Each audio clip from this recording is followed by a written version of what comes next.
స్టోరీలోకి వెళ్లే ముందు మా ఛానల్ని సబ్స్క్రైబ్ చేయండి.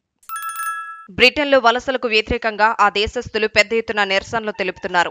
ఈ నేపథ్యంలో భారత్ అప్రమత్తమైంది. బ్రిటన్లో భారతీయులు జాగ్రత్తగా ఉండాలని ట్రావెల్ అడ్వైజరీ జారీ చేసింది.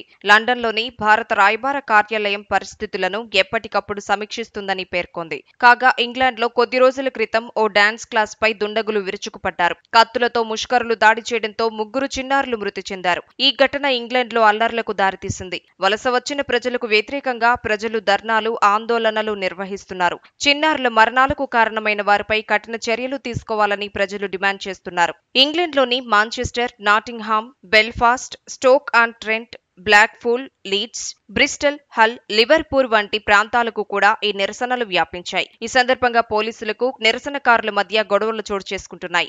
ఆందోళనకారులు పోలీసులతో ఘర్షణకు దిగారు. పోలీసులపై రాళ్లు విసరటం, కొవ్వొత్తులు వెలిగించి విసరటం వంటి చర్యలకు పాల్పడుతున్నారు. అంతేకాకుండా శరణార్థులకు ఆశ్రయం కల్పిస్తున్న హోటల్ పైన దాడి చేశారు. కాగా నిరసనకారులపై కఠిన చర్యలు తీసుకోవాలని బ్రిటన్ కొత్త ప్రధాని కీర్ స్మార్టర్ అధికారులను ఆదేశించారు. వలస వచ్చిన వారు ఉంటున్న హోటల్పై జరిగిన దాడిని ఆయన ఖండించారు. హింసాత్మక ఘటనలకు పాల్పడే వారిపై కఠిన చర్యలు తీసుకుంటామని హెచ్చరించారు. ఈ నేపథ్యంలో భారత్ బ్రిటన్లో ఉన్న భారత పౌరులను అప్రమత్తం చేసింది. జాగ్రత్తలతో కూడిన ట్రావెల్ అడ్వైజరీని జారీ చేసింది. ఇంగ్లాండ్లోని పలు ప్రాంతాల్లో జరుగుతున్న అల్లర్ల గురించి భారతీయులు తెలిసే ఉంటుందని కేంద్ర ప్రభుత్వం పేర్కొంది. లండన్లో ఉన్న భారత రాయబార కార్యాలయం పరిస్థితులను నిశితంగా గమనిస్తోందని కేంద్ర ప్రభుత్వం వెల్లడించింది.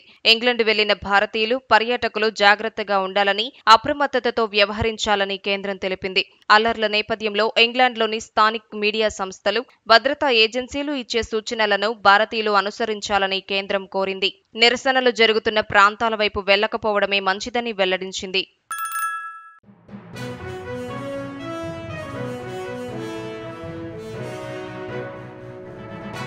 మీ ఊరికి సంబంధించిన సమస్యలను, ఇతర వార్తలను 9440486321 నెంబర్కు వాట్సాప్ ద్వారా వీడియోలను పంపగలరు. వాటిని మా తెలుగు టీవీలో ప్రసారం చేయటం జరుగుతుంది. మెరుగైన సమాజం కోసం మీతో మేము అడుగులు వేస్తాం.